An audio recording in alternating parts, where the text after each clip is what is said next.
Did you know that one of America's biggest mass murders was done by accident? Well, sort of. So there's this guy, Julio, and Julio's 36, he's a Cuban immigrant living in New York City, and one day in 1990, his life starts falling apart. 'Cause he's at his job at the local lamp factory where he packs boxes, and suddenly, bam, he gets fired. And if that's not bad enough, he's also having problems with his girlfriend, this woman, Lydia. And he and Lydia have been on and off for about 7 years. And it's just not working anymore. Because Julio's all controlling and he's always demanding that she quit her job for some reason.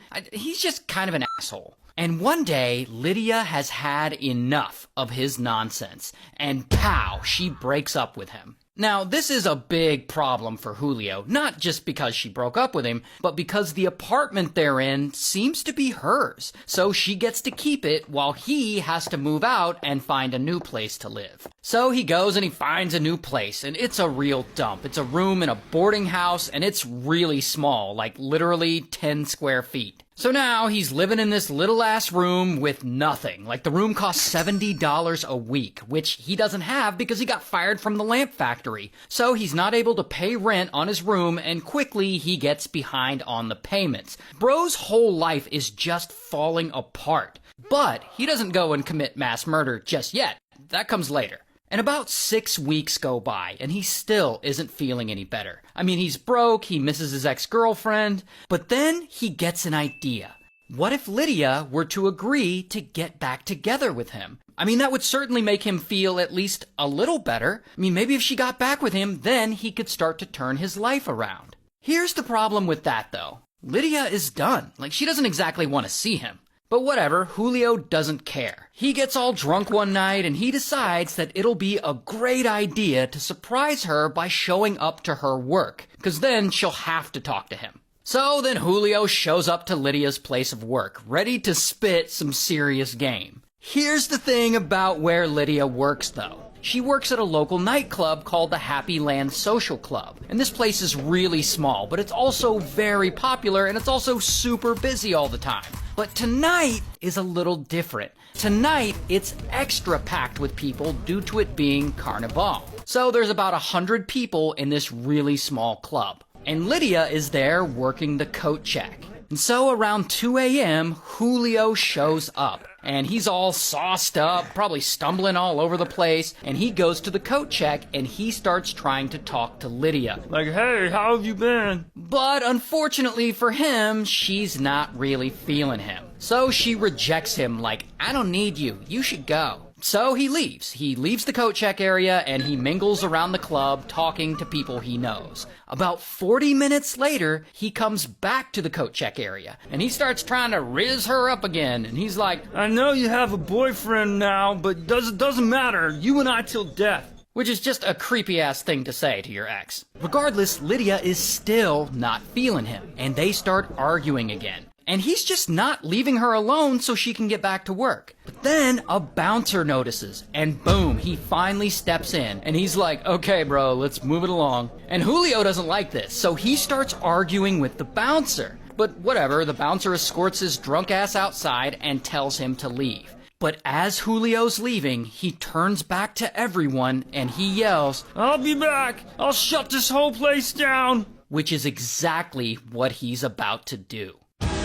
However, I guess no one takes him seriously. They're like, okay, Julio, you're gonna shut the place down. Sure, bud. So Julio leaves, and he drunkenly wanders around the neighborhood for about 30 minutes, trying to figure out what to do. Now at this point, he's still super angry. He's got no job, no money, and now his ex-girlfriend won't even talk to him. He has nothing. Plus, that bouncer really pissed him off. And this is where he decides he is not gonna let this slide. How dare they treat him this way? He is gonna burn that whole fucking club down so that they don't have a place to work. So he walks to a nearby gas station and he gets a plastic container like a jug and he fills it up with $1 worth of gas. Then he walks about 3 blocks back to the club and he low-key pours the gasoline all over the floor right at the threshold of the front door. Then he lights a couple of matches, tosses them into the puddle of gas, and bam, a small fire has started. And then Julio quickly leaves as this doorway starts to catch fire. Okay, but here's the thing about Happyland Club. The club is mostly upstairs on the second floor. So when you open the door to enter the building, you immediately see a rickety old flight of stairs. And so really quickly, this fire spreads from the doorway to those stairs. And it grows, and it grows. And soon it's blocking off the entrance to the place. And there's no way to get out. Now, there is actually another exit to the club. However, the owner has padlocked it because I guess he was tired of people sneaking into the place to avoid the $5 cover charge. Anyway, so boom, this fire is now blocking the only exit, and it spreads through the building quickly, and the place fills up with smoke, and there are no windows. So people in there, they start coughing and suffocating. And some people realize what's happening, and they're like, oh shit, and they start to run for the exit. And the DJ spots what's going on, and he stops playing the music, and he yells for the crowd to escape. And pow, everyone panics, and this creates a huge chaotic rush as the whole club tries to stampede down the stairs through the fire to get out. Some people fall to the ground and they immediately get trampled. While Lydia, she's working the coat check, which is near the entrance, so she is able to rush outside without getting hurt. However, most of the rest of the club is still inside, and they all burn as they can't get out fast enough. And eventually, the fire department shows up, and by this time, the whole inside of the building is gone.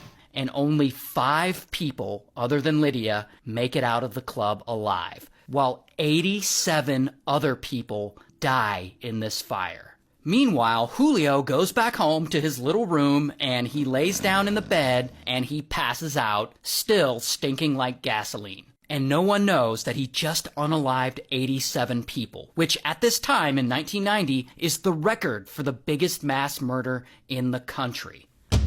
Until only 6 people survived this disaster. So naturally, the next morning, police start questioning them one by one to see if they know anything about how this fire started. And Lydia's like, yeah, I know something. My crazy ex-boyfriend showed up trying to talk to me and he caused a scene. And as the bouncer threw him out, he was like, I'll be back. I'll shut this whole place down. And the police are like, oh yeah, that feels like that might be something. And so police show up to Julio's little room, and the whole place still smells like gasoline. And so, bam, they arrest him.